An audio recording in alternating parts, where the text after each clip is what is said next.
चलिए दोस्तों, हम आपको कराएंगे वही जो बोर्ड में आएगा और या बोर्ड में जो रिपीट किया जा रहा है कई सालों से।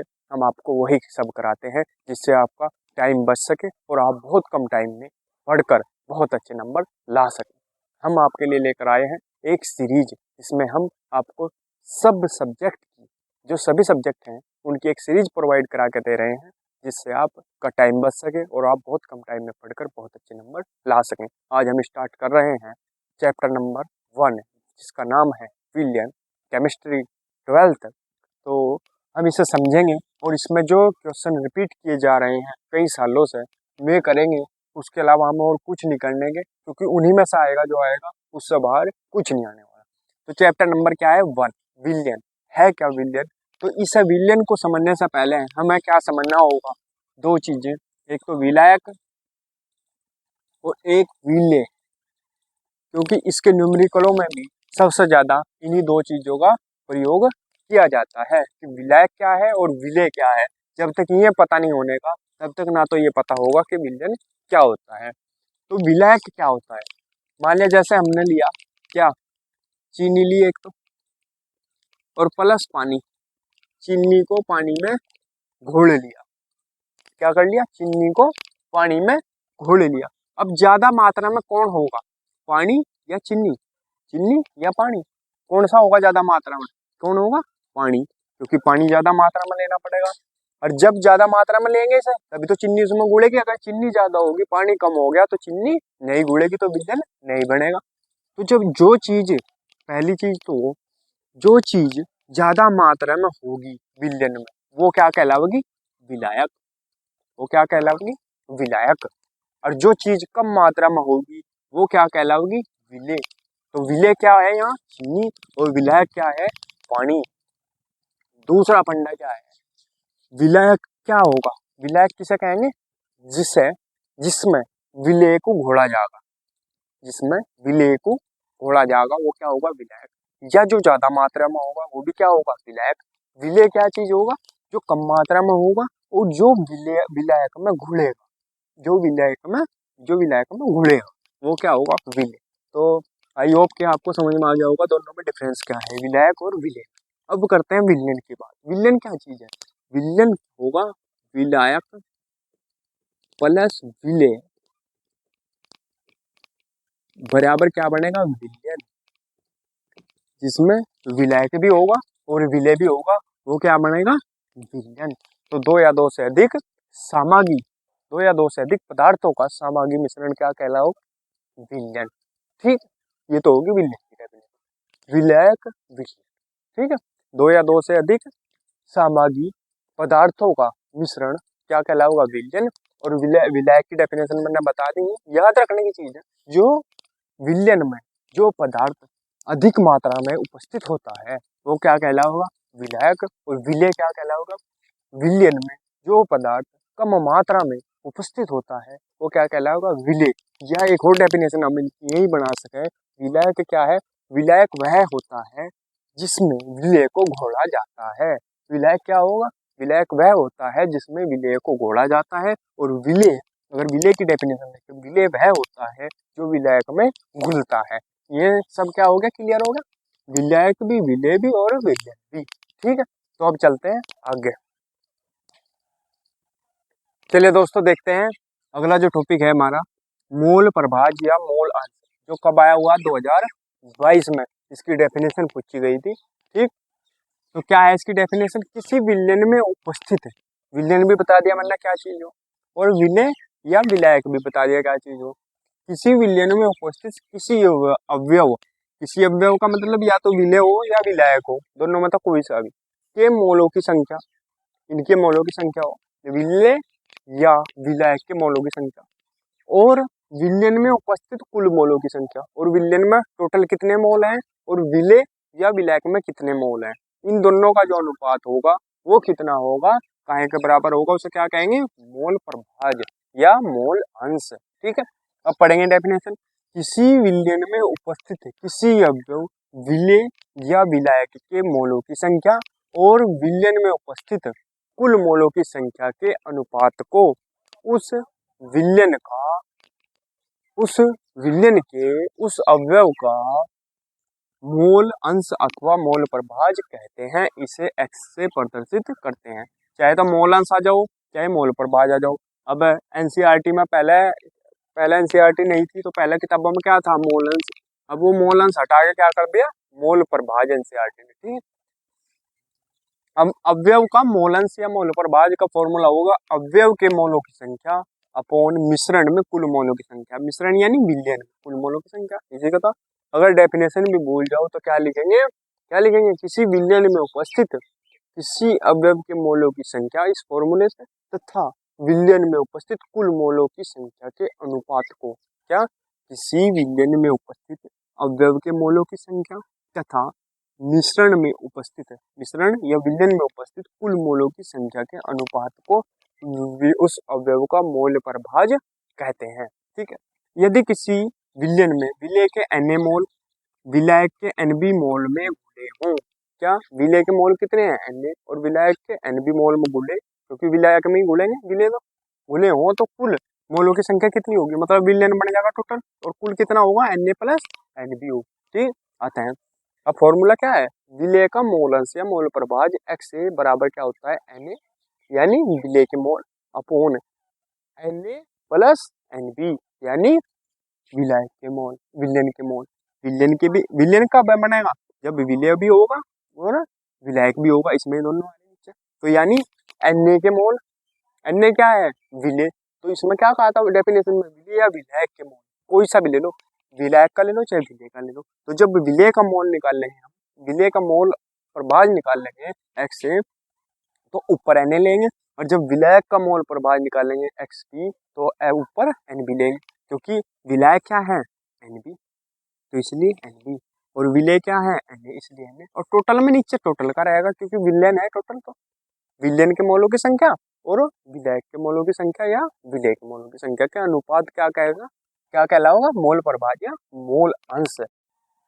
चलिए दोस्तों, अगला टॉपिक है राउल्ट का नियम। हमें अगला टॉपिक क्या करना, राउल्ट का नियम, ठीक है। कब आया हुआ, 2018 में, 2022 में, ठीक है। क्या है राउल्ट का नियम, बहुत आसान तरीके से समझेंगे। क्या है, वाष्प दाब में अपेक्षिक अवनमन विलयन में, वाष्प दाब में अपेक्षिक अवनमन विलयन में उपस्थित विलय पदार्थ के अणुओं की संख्या। विलय पदार्थ के अणुओं की संख्या मतलब जो घुले हुए हैं। मान लिया जैसा पानी में क्या घुला हुआ है, चीनी, तो चीनी क्या है, विलय। तो विलय पदार्थ के जो अणुओं की संख्या है अर्थात मोलों की संख्या है, तथा विलयन में उपस्थित संपूर्ण अणुओं की संख्या। मान लिया विलयन कब बनेगा, जब विलय और विलायक होंगे उसमें, ठीक।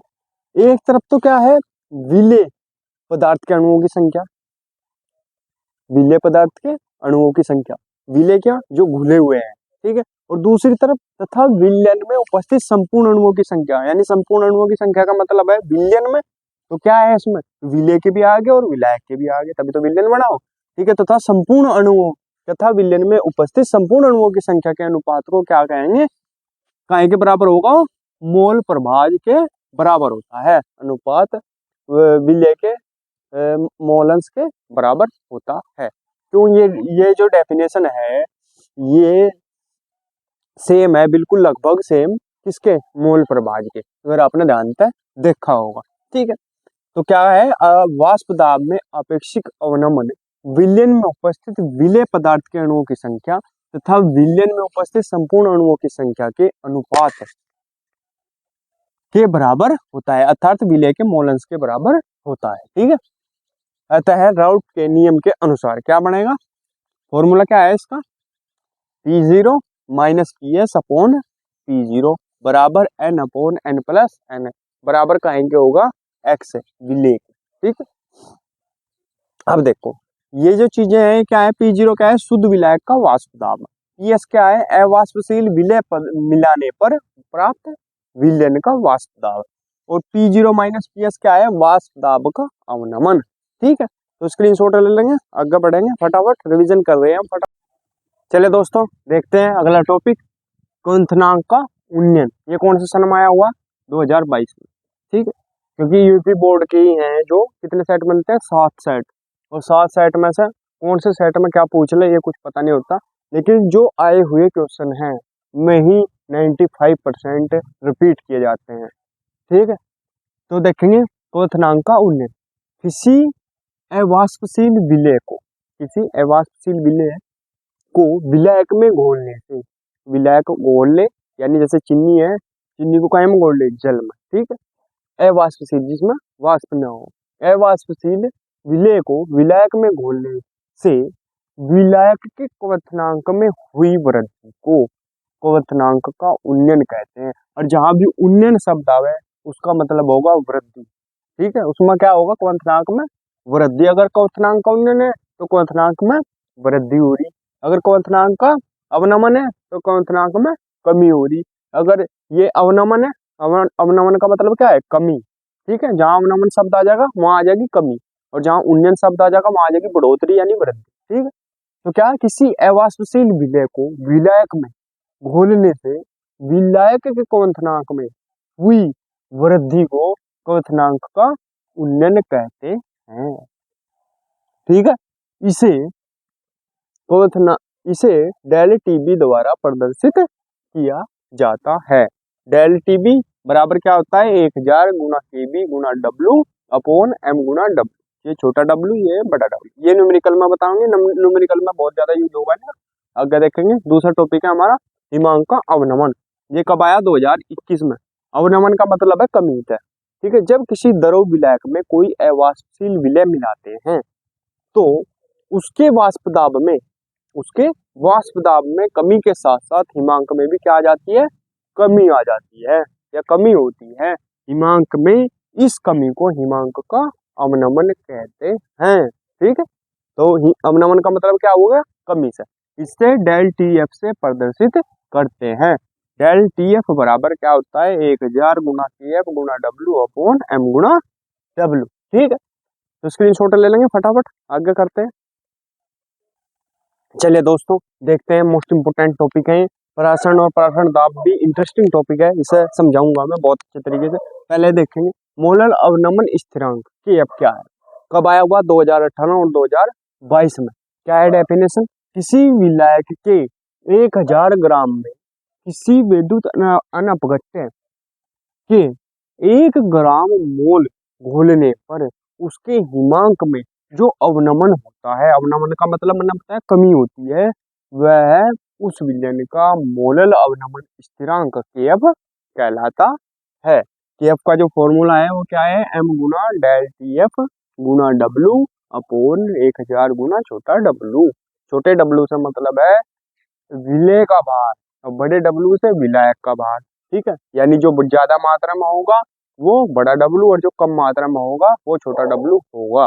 ठीक है, क्योंकि विलय हमेशा कम मात्रा में होता है और विलायक हमेशा ज्यादा मात्रा में होता है, तभी विलयन बनेगा, तभी उसमें घुलेगा। अगर विलय ज्यादा हो जाएगा और विलायक कम हो जाएगा तो घुल नहीं पाएगा। ठीक है, तो इसका यूज हम न्यूमेरिकलों में करेंगे, जब आगे इसके मोस्ट इंपोर्टेंट न्यूमेरिकल है, इस चैप्टर से न्यूमेरिकल आता है तो वो करेंगे। ठीक है, तो अब देखेंगे परासरण। परासरण क्या होता है, 2023 में आया हुआ है, पिछले साल ही आया। विलायक के अणुओं का, विलायक के अणुओं का, विलायक क्या, जिसमें चीजें घुलती है। ठीक है, विलायक के अणुओं का कम सांद्रता के विलयन से अधिक सांद्रता के विलयन की ओर अर्धपारगम्य में से प्राकृतिक प्रवाह क्या कहलाता है, परासरण कहलाता है। अब देखो, इसे समझने के लिए हमें क्या ले लें, मान लिया एक पात्र ले लें, एक सेकंड, हम क्या ले लें, हमने क्या ले लिया, एक पात्र ले लिया, ये कोई पात्र है। ठीक है, यहाँ इसके बीच में हमने क्या लगा दी, एक अर्धपारगम्य झिल्ली सपोज कर रहे हैं हम। ठीक है, क्या है, अर्धपारगम्य झिल्ली, लिखने की तो जरूरत नहीं है, ऐसे समझ लो। ठीक है, और ये हमने यहाँ से ये बरत का मान लिया, ये इधर क्या बरत का, शुद्ध विलायक। शुद्ध विलायक का मतलब, शुद्ध विलायक का मतलब जिसमें कुछ विलय ना घुला हुआ हो। ठीक है, प्योर है, मान लिया जैसा पानी है। ठीक है, और यहाँ हमने रख लिया क्या, विलयन, यहाँ इसमें क्या भर लिया, विलयन। अब ये देखो, ये तो बीच में अर्धपारगम्य झिल्ली हो गई, ये शुद्ध विलायक हो गया, ये विलयन हो गया।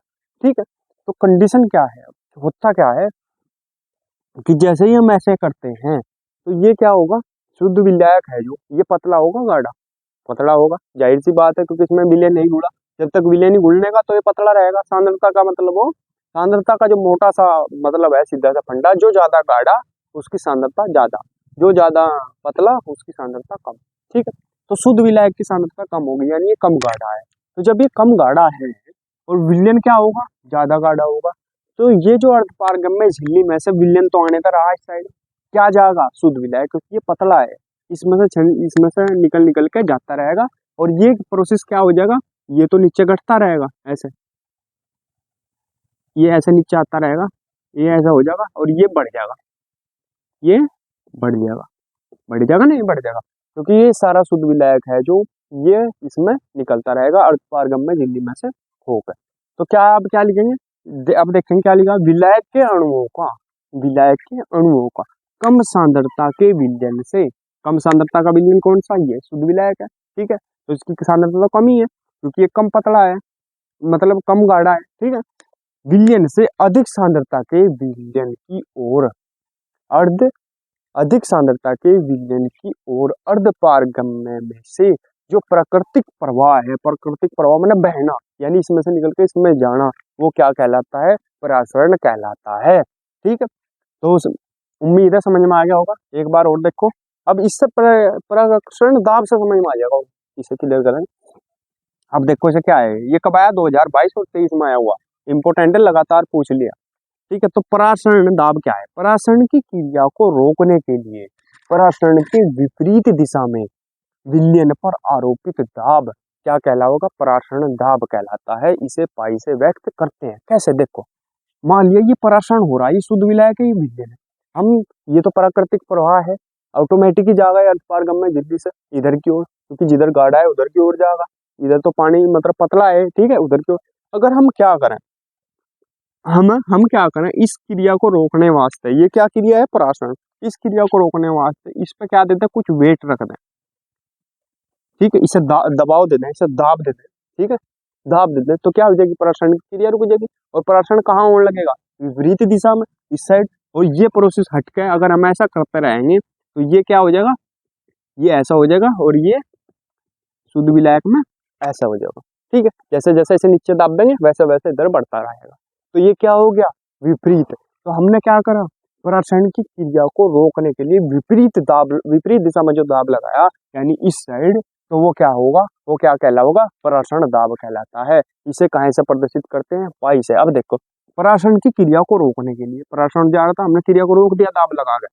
परासरण की क्रिया को रोकने के लिए परासरण की विपरीत दिशा में, परासरण किस साइड होता है, इस साइड, हमें कौन सी दिशा में बल लगाया, इस साइड दाब लगाई। रोकने के लिए विलयन पर आरोपित दाब, यानी विलयन पर जो दाब आरोपित की जा, परासरण दाब कहलाता है। वही क्या कहलाऊगा, परासरण दाब कहलाऊगा। इसे पाई से व्यक्त करते हैं। तो आई होप आपको बहुत अच्छे से समझा दिया मैंने, आपकी समझ में भी आया होगा। तो दोस्तों, हमने ये चैप्टर कंप्लीट कर लिया है, इसका अच्छे से रिवीजन कर लिया है। अगर वीडियो अच्छी लगी हो तो प्लीज़ वीडियो को लाइक कीजिए, कमेंट कीजिए और हमारे चैनल को सब्सक्राइब कीजिए।